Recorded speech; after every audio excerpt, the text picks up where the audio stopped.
It's not just a shop where you walk in, you buy produce and you walk home. There's something happening in here that is different than a normal shop. It's for everyone coming here. They come here for a reason. They're coming here because they believe in something that we believe in. My name is Winter, and myself and Maria, my wife, we lived in the west of Ireland in a very remote cottage, buying organic food, thinking we were living a very sustainable lifestyle. But everything we bought was wrapped in plastic, and I said, this is insane, we got to do something about it. I was pretty amazed when I first got here. I was like, whoa, the food options. It's awesome. And then also the people are just amazing. It really feels like, yeah, like a second home kind of vibe. The concept is pretty simple. It's food ingredients without packaging. So people bring their own containers, or we also supply containers if people don't have them. And you can buy by weight as much or as little as you want. And we have a full vegan kitchen. So it's a combination of providing ingredients for people to cook for themselves, us making stuff and showing what you can do with these ingredients, and then also working with small vegan artisan producers so they can have a market to sell their place as well. The best way to find the community is to open a shop. People come to you. I would say 80% of our customers are regular customers who share our values and actually we have great conversations with, and it's growing into a community. It's not just a shop. I see it here all the time.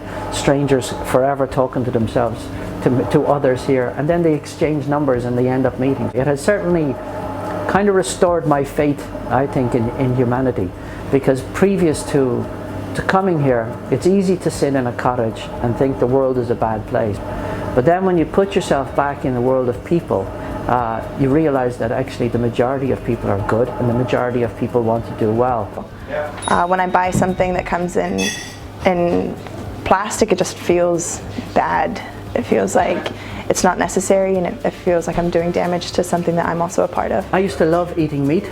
I used to love my dairy food. I loved my cheese. So for me, giving up meat and dairy produce felt like a sacrifice in the beginning.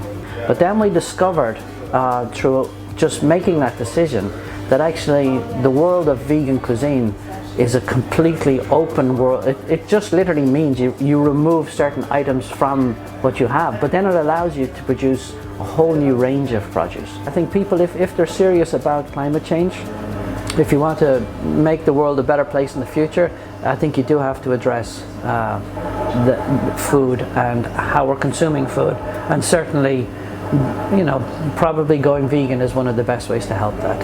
I think the supermarket of the future will be a huge version of this. I mean, I really want to open up a shop 4 times this size, 5 times this size. And that was the original supermarket, because if you went out to a supermarket in the 30s and 40s and 50s, it was full of staff and they were all making things and doing things. Then they decided to eliminate the staff and to make it more streamlined. And all that did was help the packaging industry. Now I feel that we're just taking those steps backwards and looking at maybe how do we produce food without packaging? Well, it's not that difficult. It just means you have to change your habits. You have to put more effort into your consumer habits.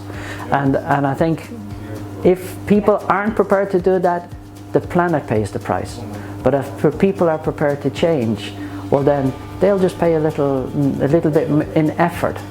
And I think it's a price worth paying.